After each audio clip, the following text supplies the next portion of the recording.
the capacity to stare intensely at something. Part of what makes children so fascinating but also frustrating.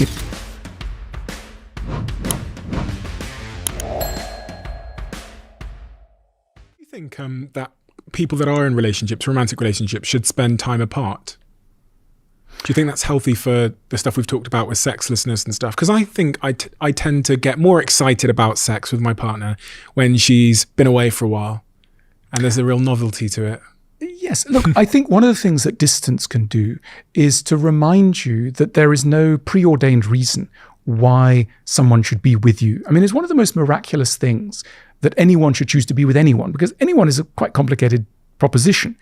And some of the mystery of that can kind of, achieve its necessary force after a period away. Look, it's like being very ill.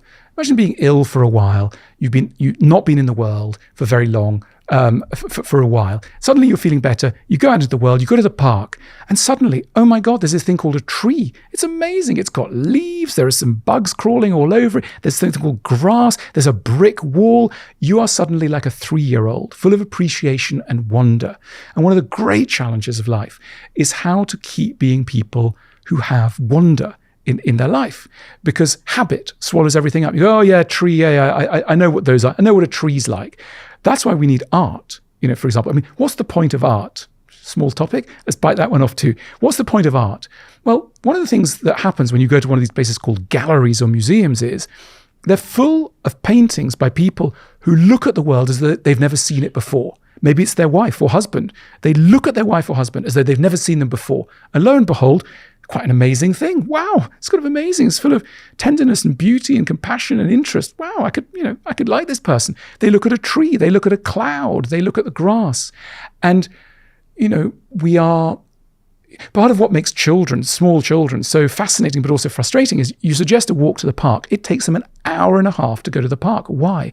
Because everything's interesting.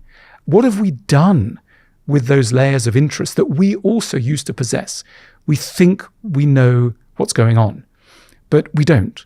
And one of the wonderful things that children can remind us is the foreignness, the true foreignness of a world that we feel we know, we feel we've seen, but we haven't actually looked at.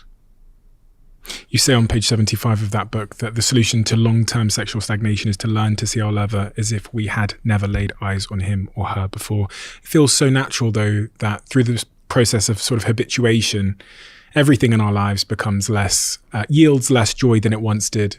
And I often fight with that because as things get financially more, as you get more financially free in life, you're able to experience the nice restaurants and the nice things and the nice holidays and the nice planes, all those kinds of things. But with that, the awe and the surprise escapes you. Absolutely. And I think we need to work at it. The Buddhists were onto this. The wonderful Buddhist scroll from the Middle Ages, medieval scroll, 6 persimmons. Persimmon, a kind of fruit. It's got a bit like an apple. And it's just 6 persimmons on a canvas. Beautiful rendition. And the idea is that the Buddhist sage is meant to look at those 6 persimmons for an hour. The true one could keep going for even a day, right? Just 6 persimmons, right? And you might go, hang on a minute, can I change the channel, please? Can I look at something else?